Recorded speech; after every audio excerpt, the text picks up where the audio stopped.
홍성윤이 악보를 처음 보는 순간 이미 노래의 마지막 장면까지 머릿속에 그려놓는다는 말이 나오고 있습니다.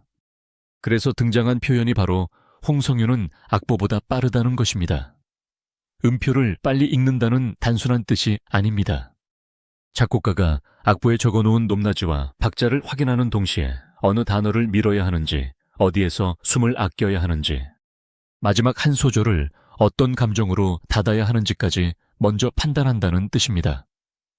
다만 한 가지는 분명히 짚어야 합니다. 조영수가 공식 방송이나 공개 인터뷰에서 이 문장을 정확히 그대로 말했다는 자료는 현재 확인되지 않습니다. 그러나 이 표현이 홍성윤의 음악적 특징을 설명하는데 유난히 잘 맞는 이유는 분명합니다. 그 증거는 2025년 12월 18일 방송된 TV조선 미스트롯4 첫 회에서 시작됐습니다. 당시 23세였던 홍성윤은 타장르부 참가자로 무대에 올라 안예은의 만개화를 선택했습니다. 손에는 가야금이 있었고 첫 소절부터 목소리는 흔들리지 않았습니다. 이 무대에서 중요한 것은 고음의 크기가 아니었습니다. 가야금의 여백과 목소리의 여백을 정확히 나누고 잔잔한 시작에서 폭발적인 후반부로 넘어가는 감정의 속도를 스스로 조절했다는 점이었습니다. 결과는 올하트였습니다. 장윤정과 박선주는 무대가 끝난 뒤 드디어 나왔다고 반응했고, 장윤정은 목소리, 음정 발음, 강약 조절 감정 표현까지 완벽하다는 취지로 평가했습니다. 안성우는 가야금보다 목소리가 더 뛰어난 악기처럼 들렸다고 극찬했습니다. 이 장면이 놀라운 이유는 홍성윤이 트로트 방송 경연에 노련한 베테랑이 아니었기 때문입니다. 미스트롯4는 그녀에게 생애 첫 오디션이었습니다. 방송 무대 경험이 많지 않은 신인이 첫 등장부터 음정과 호흡만 지킨 것이 아니라 한국 전체의 감정선을 설계했습니다. 보통 새로운 장르에 들어온 가수는 자신이 잘해온 기술을 강하게 보여주려 합니다. 국악인은 국악식 발성과 꺾기를 앞세우기 쉽고, 고음을 가진 참가자는 높은 음을 길게 끌어 존재감을 증명하려 합니다. 그러나 홍성윤은 달랐습니다. 필요한 곳에서는 국악의 깊이를 꺼냈고, 대중이 편안하게 들어야 할 부분에서는 힘을 뺐습니다. 자신의 기술을 자랑하기보다 노래가 요구하는 감정에 기술을 맞췄습니다.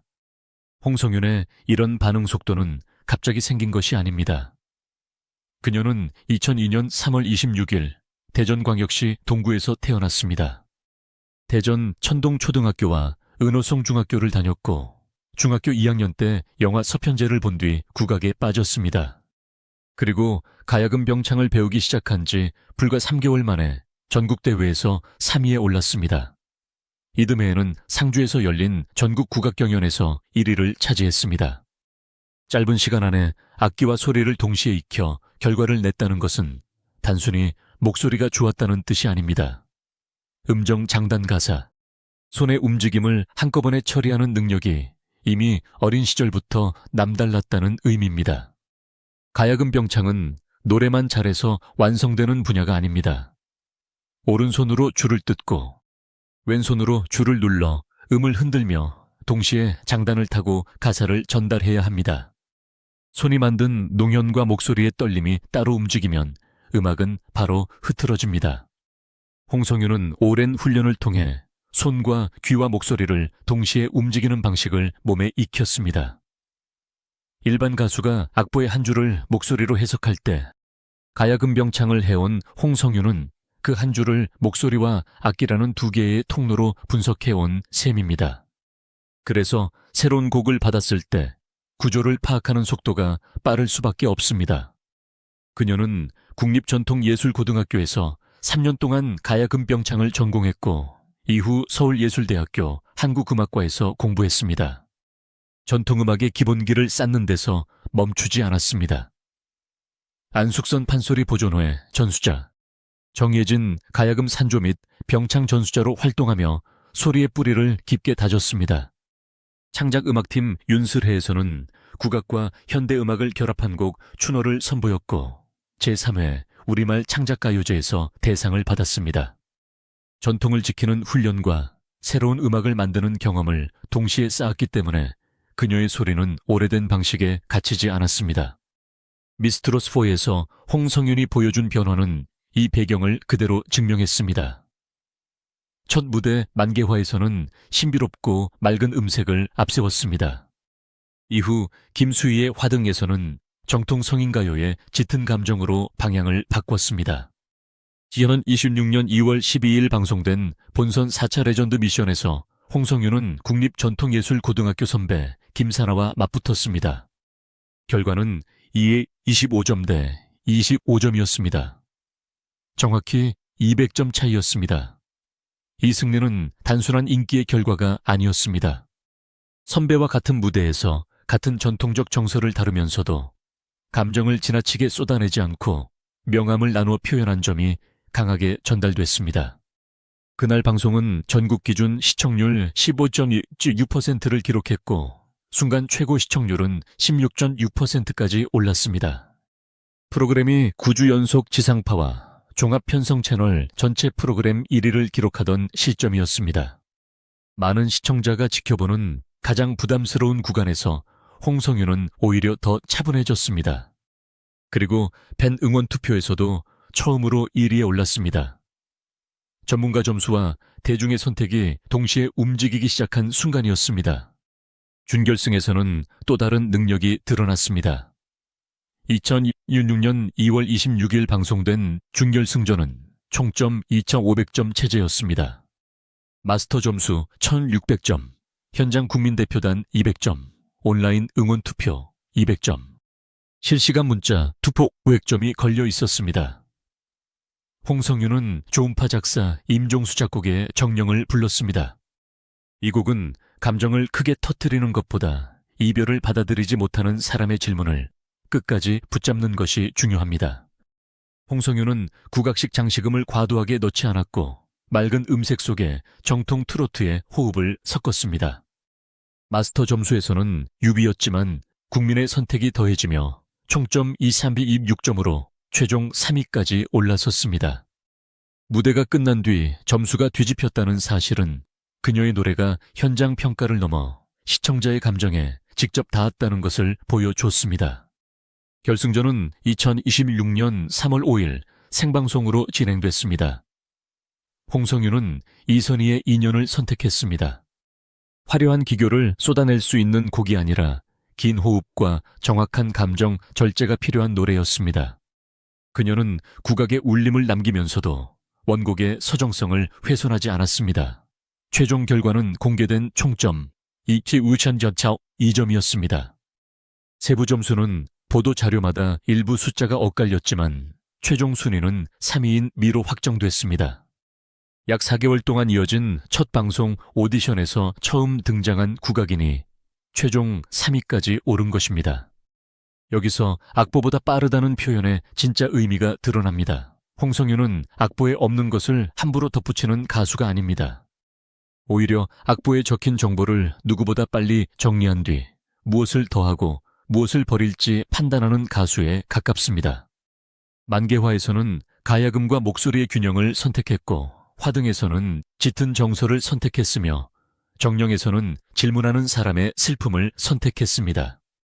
결승곡 인연에서는 큰 소리보다 긴 여운을 선택했습니다. 곡마다 사용한 무기가 달랐다는 사실이 그녀의 가장 강력한 증거입니다. 조영수 같은 작곡가가 가수를 볼 때 중요하게 보는 것도 결국 이 지점입니다. 작곡가는 음표만 전달하는 사람이 아닙니다. 한 곡이 어느 순간 올라가고 어디에서 멈추며 어떤 목소리로 기억돼야 하는지를 설계합니다. 가수가 그 설계를 빠르게 이해하면 짧은 녹음 시간에도 곡의 핵심을 살릴 수 있습니다. 반대로 음정이 정확해도 곡의 목적을 이해하지 못하면 노래는 평평하게 들립니다. 홍성윤은 오랜 국악 훈련으로 장단과 선율의 움직임을 읽고 창작 음악 경험으로 낯선 편곡에 대응하며 오디션을 통해 대중의 감정까지 확인했습니다. 이 세 가지가 합쳐지면서 악보를 읽는 속도보다 음악을 이해하는 속도가 더 빠른 가수라는 이미지가 만들어진 것입니다. 더 어려운 과제도 남아 있습니다. 국악의 색을 너무 강하게 밀면 트로트의 말맛이 약해질 수 있고, 반대로 대중성을 의식해 국악의 결을 지으면 홍성윤만의 이유가 사라질 수 있습니다. 결국 앞으로의 승부는 두 장르를 섞는 데 있지 않습니다. 곡마다 어느 비율로 꺼낼지를 판단하는 데 있습니다. 첫 무대에서 이미 그 조절 능력을 보여줬다는 점이 그녀의 미래를 더 기대하게 만듭니다. 물론 천재라는 단어만으로 홍성윤을 설명하면 중요한 절반을 놓치게 됩니다. 3개월 만에 전국대회 입상은 재능을 보여주지만 국립전통예술고등학교 3년과 서울예술대학교 한국음악과의 시간은 훈련을 보여줍니다. 여러 전국 국악대회 수상과 전수 활동은 반복을 보여주고 생애 첫 오디션에서 결승 3위에 오른 과정은 적응력을 보여줍니다. 천재성은 출발점이었지만 그것을 무대에서 재현할 수 있게 만든 것은 수년 동안 쌓은 기본기였습니다. 2026년 4월에는 고향 대전 동구 홍보대사로 위촉됐습니다. 임기는 2년입니다. 중학생 시절 대전에서 가야금을 시작한 소녀가 전국 시청자가 지켜본 경연에서 3위를 기록하고 다시 고향을 대표하는 얼굴이 된 것입니다. 그녀는 위촉식에서 자신이 태어나고 자란 대전 동구를 알리는데 최선을 다하겠다는 뜻을 밝혔습니다. 음악적 성취가 개인의 성공을 넘어 지역의 상징으로 확장된 순간이었습니다. 결국 홍성윤의 비밀은 신비한 한 번의 영감이 아닙니다. 악보를 보는 눈 장단을 듣는 귀, 가야금을 움직이는 손 감정을 조절하는 호흡이 오랜 시간 하나로 연결된 결과입니다. 그래서 그녀는 새로운 노래를 받았을 때 음표를 따라가는데 머물지 않습니다.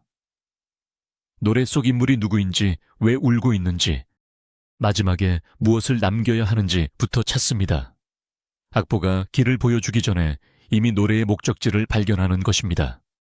홍성윤은 악보보다 빠르다는 말은 과장이 섞인 화려한 문장일 수 있습니다. 조영수가 실제로 그 문장을 그대로 말했다는 공식 자료도 아직 확인되지 않았습니다. 하지만 2025년 12월 18일, 오라트로 시작해 2016년 2월 12일 200점 차 승리, 2월 26일 중결승 3위, 3월 5일 결승 총점 2점과 최종미까지 이어진 기록은 분명합니다. 그녀가 빠른 것은 노래의 속도가 아닙니다. 곡의 감정을 발견하는 속도입니다. 그리고 홍성윤이 천재로 불리는 진짜 이유는 그 빠른 감각을 매 무대에서 결과로 증명했다는 데 있습니다.